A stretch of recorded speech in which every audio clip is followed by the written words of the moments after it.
Morning बच्चों। जैसा कि आप जानते हैं कि भौतिकी में हम लोग 10वीं कक्षा के लिए एमसीक्यू क्वेश्चंस जो आपके 10वीं कक्षा के जो बिहार बोर्ड द्वारा आयोजित की जाएगी एनुअल एग्जामिनेशन, उनको मद्देनजर रखते हुए जो हम लोग एमसीक्यू का सीरीज चला रहे हैं, उन सीरीज में ये दूसरी कड़ी, पहला कड़ी में हम लोग 5 प्रश्न देखे थे और आज के इस एपिसोड में हम लोग ये 6 से 13 तक कुल 7 प्रश्न हम लोग देखेंगे, सबों का फुल डिटेल्स एक्सप्लेनेशन। और आप लोगों से इसे बढ़िया तरीके से इसको देखिए, समझिए और अगर दिक्कत होती है तो फिर से देखिए और फिर अगर कहीं दिक्कत होती है तो कमेंट सेक्शन में ज़रूर पूछिए। तो चलते हैं हम लोग क्वेश्चन नंबर 6 पर। जैसा कि आप लोग बोर्ड पर देख रहे हैं, क्वेश्चन नंबर 6 में लिखा हुआ है कि सरल सूक्ष्मदर्शी में किसका उपयोग होता है। तो सरल सूक्ष्मदर्शी आपको पता होनी चाहिए कि सूक्ष्मदर्शी 2 प्रकार के होते हैं, सरल सूक्ष्मदर्शी और संयुक्त सूक्ष्मदर्शी। सरल सूक्ष्मदर्शी एक तरह का उत्तल लेंस होता है। आपको पता है कि उत्तल लेंस मीन्स उत्तल लेंस में जो वस्तु को फोकस और प्रकाशीय केंद्र के बीच में रखते हैं तो वस्तु का जो इमेज होता है वो इमेज लार्जर, सीधा और काल्पनिक बनता है। तो वही एक कंडीशन है जहाँ पर हम लोग सरल सूक्ष्मदर्शी का उपयोग उत्तल लेंस को करते हुए करते हैं। मान लीजिए कि ये हमारा उत्तल लेंस है और ये इसका प्रकाशीय केंद्र, ये इसका फोकस। तो अगर इस दोनों पॉइंट के बीच में अगर कोई वस्तु को रखा जाएगा तो इसका जो इमेज होगा वो कुछ इस तरह से बनेगा। इधर हमारा सेंटर ऑफ कर्वेचर कुछ इस तरह से बनने वाला इमेज। तो यहाँ पर हम लोग देख रहे हैं कि ये जो इमेज बन रहा है इसलिए ए बी अगर वस्तु है तो ए डैश बी डैश हमारा इमेज है, प्रतिबिंब है, जो कि काल्पनिक है किंतु सीधा है। तो यही हमारा सरल सूक्ष्मदर्शी का एक रे डायग्राम बोल सकते हैं, किरण आरेख है। तो इसमें ऑप्शन कौन सा हो जाएगा? एक में अवतल दर्पण है, ये तो होगा नहीं भाई क्योंकि हमको लेंस लगा है, दर्पण तो है नहीं। फिर हमारा उत्तल दर्पण है, ये भी नहीं होने वाला है। अवतल लेंस ये होगा, ये भी नहीं होगा। और उत्तल लेंस ये हमारा करेक्ट आंसर है क्योंकि उत्तल लेंस को ही हम सरल सूक्ष्मदर्शी के रूप में यूज करते हैं। नेक्स्ट है क्वेश्चन नंबर 7 कि किसी माध्यम के अपवर्तनांक का मान होता है। किसी माध्यम के अपवर्तनांक का मान होता है। अपवर्तनांक यहाँ पर कहने वाली बात है भाई, आप लोग जानते हो कि अपवर्तन के 2 नियम होते हैं। दोनों नियम में से पहला नियम क्या है कि आपतित किरण, अपवर्तित किरण और आपतन बिंदु पर डाला गया अभिलंब तीनों एक ही प्लेन में होगा। ये अपवर्तन का पहला नियम है। दूसरा नियम क्या कहलाता है कि किस आपतन कोण की ज्या और अपवर्तन कोण की ज्या का मान एक कांस्टेंट होता है। किसी दिए गए 2 माध्यम के लिए आपतन कोण का साइन और अपवर्तन कोण का साइन दोनों का वैल्यू क्या होगा? कांस्टेंट होगा। वही कांस्टेंट को हम दूसरे माध्यम का पहले माध्यम के रिस्पेक्ट में, पहले माध्यम के सापेक्ष हम लोग अपवर्तनांक करते हैं। इस प्रकार हम लोग यहाँ देख सकते हैं कि साइन म्यू जो होगा हमारा म्यू 2 विद रिस्पेक्ट टू 1, मतलब दूसरे माध्यम का अपवर्तनांक पहले माध्यम के अपेक्षाकृत होनी चाहिए हमारा क्या? तो साइन किसका? आपतन कोण का साइन आई और साइन आर का अनुपात, तो साइन आर। ये देखते हैं ऑप्शन कौन सा है भाई। एक ऑप्शन में तो प्लस में दिया हुआ, ये तो होगा नहीं, ये भी गलत हो गया हमारा। दूसरा माइनस में, ये भी गलत। तीसरा मल्टीप्लिकेशन में, ये तो और गलत है भाई। चौथा हमारा रेशियो की मैंने यहाँ पर sine I upon sine R, ये हमारा ऑप्शन नंबर डी इसका करेक्ट ऑप्शन है क्वेश्चन नंबर 7 का। फिर से समझते हैं इसको कि किस स्नेल्स लॉ कहता है कि किसी दिए गए 2 माध्यमों के लिए आपतन कोण की ज्या और अपवर्तन कोण की ज्या दोनों का अनुपात एक कांस्टेंट होता है। इसी कांस्टेंट को हम लोग क्या कहते हैं? दूसरे माध्यम का पहले माध्यम के रिस्पेक्ट में अपवर्तनांक कहते हैं, रिफ्रैक्टिव इंडेक्स कहते हैं, म्यू कहते हैं। That's why the option is option number D is the correct option. फिर हमारा क्वेश्चन नंबर 8 पर आते हैं भाई। 8 में है अवतल लेंस का आवर्धन होता है। एक बात क्लियर समझिए आप लोग कि आवर्धन अवतल लेंस का हो, अवतल दर्पण का हो, उत्तल लेंस का हो या फिर उत्तल दर्पण या फिर समतल दर्पण का ही क्यों ना हो, आवर्धन का मीनिंग हुआ कि वस्तु की तुलना में प्रतिबिंब कितना बड़ा बन रहा है या फिर प्रतिबिंब की तुलना वस्तु मतलब प्रतिबिंब जो है वस्तु से कितना बड़ा है, कितना छोटा बन रहा है, उसी को हम लोग आवर्धन बोलते हैं। और दूसरे शब्दों में इसको बोला जाए तो दर्पण के लिए अगर बोला जाए तो दर्पण के ध्रुव से वस्तु की दूरी और को यू बोलेंगे और दर्पण से की ध्रुव से प्रतिबिंब की दूरी को भी बोलेंगे। तो भी और यू के अनुपात को हम लोग क्या बोलते हैं? आवर्धन बोलते हैं। मतलब एम जो होना चाहिए वो एम कितनी होनी चाहिए? एम होनी चाहिए हमको वस्तु प्रतिबिंब से ध्रुव की दूरी मतलब भी और प्रतिबिंब वस्तु से ध्रुव की दूरी मतलब u, इनफैक्ट मतलब बोल सकते हैं v बाई u हमारा आवर्धन का फॉर्मूला। देखते हैं कहाँ पर u प्लस v, ये हमारा गलत हो जाएगा, ये भी गलत हो जाएगा भाई, v by u, this is the correct option that we are seeking for. हम लोग यही ढूंढने वाले थे कि लेंस का आवर्धन क्या होता है, तो v बाई u हमारा option number C correct option. ये तो ऑलरेडी गलत क्योंकि u बाई v ये रेसिप्रोकल है उसका, और विद टर्म की बात यहाँ पर नहीं करेंगे, ठीक है। तो अगला है क्वेश्चन नंबर 9। क्वेश्चन नंबर 9 में पूछा जा रहा है गोलीय दर्पण में फोकसांतर, फोकसांतर मतलब फोकस और दर्पण मतलब ध्रुव के बीच का अंतर, मतलब फोकस दूरी की बात हो रही है।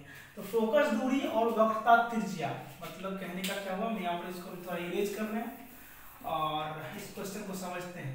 किसी गोलीय दर्पण में, चाहे वो अवतल उत्तल कुछ भी हो सकता है, अवतल होगा या फिर हमारा उत्तल होगा, कुछ भी हो सकता है। तो अवतल या उत्तल दर्पण में जो आर है हमारा, आर मान लीजिए सेंटर ऑफ कर्वेचर है, तो ये हमारा आर हो जाएगा, रेडियस ऑफ कर्वेचर मतलब वक्रता त्रिज्या, और इस यहाँ पर हमारा एफ होगा। तुमको एफ और आर में संबंध ढूंढना है, तो आप लोग जानते होंगे, नहीं जानते तो जान लीजिए आज की जो वक्रता त्रिज्या होती है वो फोकस दूरी की दोगुनी होती है। इट मींस जो हमारा वक्रता त्रिज्या होगा वो होगा ट्वाइस ऑफ एफ, एफ की दोगुनी, ठीक है। कौन सा ऑप्शन हो जाएगा भाई, ऑप्शन है इसमें, इसको उल्टा करके देखेंगे अगर हम तो पता चलेगा कि f equals to r over 2 आएगा, और f equals to r over 2 means option number B, B is the correct option of the question number. ये हमारा गलत हो जाएगा भाई, ये सही है, ये गलत है, ये गलत है और ये भी हमारा गलत है, तो ऑप्शन नंबर बी इसका करेक्ट ऑप्शन है, करेक्ट आंसर है, ठीक है। क्वेश्चन नंबर 10 देखिए, बोल रहा है यहाँ पर 20 सेंटीमीटर फोकस दूरी, फोकस दूरी मींस ध्रुव से फोकस की दूरी, चाहे वो आपका लेंस की बात हो रही तो प्रकाश के केंद्र से फोकस के बीच की दूरी, चाहे आपका अवतल लेंस हो सकता है, उत्तल लेंस हो सकता है, व्हाटएवर कुछ भी हो सकता है। यहाँ हम लोग क्वेश्चन देखते हैं, फिर से बोल रहा है 20 सेंटीमीटर फोकस दूरी वाले उत्तल लेंस की क्षमता कितनी होगी, हमको उत्तल लेंस की क्षमता निकालनी है। तो यहाँ गौर फरमाइए, पहले हम यहाँ पर देखेंगे उत्तल लेंस, एक बार ड्रॉ कर लेते हैं फॉर्म। उत्तल लेंस हमारा ये हो जाएगा, आप जानते हो कि चिन्ह परिपाटी का अगर यूज करेंगे यहाँ पर तो इधर की दूरी हमारा पॉजिटिव होगा, तो हमारा जो उत्तल लेंस है उसका फोकस जो दूरी जो होगा वो हमारा पॉजिटिव होगा, मतलब एफ कितना गिवन है, तो 20 सेंटीमीटर, 20 सेंटीमीटर गिवन है हमारा एफ, ठीक है। और हमको क्या चाहिए, अब क्षमता चाहिए। तो आप जानते हैं लेंस का पावर क्या होता है, ये होता है 1/f, और f को लेते हैं मीटर में, मतलब 1/20, 20/100 मीटर में कन्वर्ट हो गया, ये मतलब 100 ऊपर जाएगा हमारा, 100/20 कितना हुआ ये 520 जा या फिर 25 जा 100 मींस 5 डायोप्टर जो है वो हमारा क्या हो जाएगा, उत्तल लेंस की क्षमता जिसकी फोकस दूरी 20 सेंटीमीटर, मतलब ऑप्शन नंबर कौन सा ये होगा, नहीं होगा क्योंकि 4 यहाँ पर -4 है तो और नहीं होगा, ब्लंडर मिस्टेक है, ये नहीं होगा, तो ऑप्शन नंबर हमारा सी, इसमें 5 डायोप्टर प्लस में वो हमारा उस उत्तल लेंस की क्षमता होगी जिसका फोकस दूरी 20 सेंटीमीटर है, ठीक है। फिर आगे बढ़ते हैं, क्वेश्चन नंबर 11 में बोला जा रहा है, पूछा जा रहा है कि किस दर्पण में प्रतिबिंब सीधा और छोटा बनता है। प्रतिबिंब को क्या बनना चाहिए भाई, छोटा और सीधा, छोटा भी बनेगा और सीधा भी बनेगा। तो अगर हम बात कर लें अवतल लेंस और अवतल दर्पण की, वहां पर एक केस देखते हैं जिसमें प्रतिबिंब सीधा बनता है, और वो केस होता है कब, जब फोकस और ध्रुव के बीच में वस्तु रहती है, तो वो हमारा दर्पण के पीछे बनता है और वो काल्पनिक बनता है, वस्तु से बड़ा बनता है, लेकिन यहाँ हमको वस्तु से छोटा चाहिए। तो छोटा होने के लिए क्या होगा, ऑप्शन उत्तल दर्पण लेंगे, उसमें किसी भी केस में आप वस्तु को कहीं भी रखो दर्पण के सामने, वो हमेशा छोटा प्रतिबिंब ही बना के आपको देता है। तो मींस इसमें ऑप्शन नंबर कौन सा हो जाएगा, ए उत्तल दर्पण। अभी तुरंत जाने हम लोग समतल में तो बराबर बनता है, ये होगा नहीं, अवतल में बराबर बन जाता है, ये भी नहीं, इनमें से कोई पॉसिबल ही नहीं भाई, ये कि दर्पण है तो प्रतिबिंब बनना है छोटा बड़ा, ठीक है। क्वेश्चन नंबर 12 में पूछा जा रहा है कि किस दर्पण द्वारा वास्तविक और काल्पनिक दोनों प्रतिबिंब बन सकता है, वास्तविक बनेगा और काल्पनिक बनेगा, इसको थोड़ा सा समझते हैं लोग। दर्पण हम मेनली दर्पण हम 3 तरह के पढ़ते हैं, दर्पण मींस पहले स्वप्न दर्पण पढ़ते हैं, फिर गोलीय में 2 तरह का होता है हमारा, अवतल और उत्तल। अवतल मींस क्या होता है भाई, तो इसमें अवतल में 5-6 केस होते हैं, 5 केस जो शुरू करते हैं, पहले अनंत पर रखते वस्तु को, फिर अनंत के बाद हम लोग वस्तु को रखते हैं अनंत में सी से पीछे, उसके बाद सी पर लाते, सी मींस वक्रता केंद्र, फिर वक्रता केंद्र और फोकस के बीच में ले जाते हैं, फिर फोकस पर रखते हैं, फिर फोकस और ध्रुव के बीच में ले जाते हैं।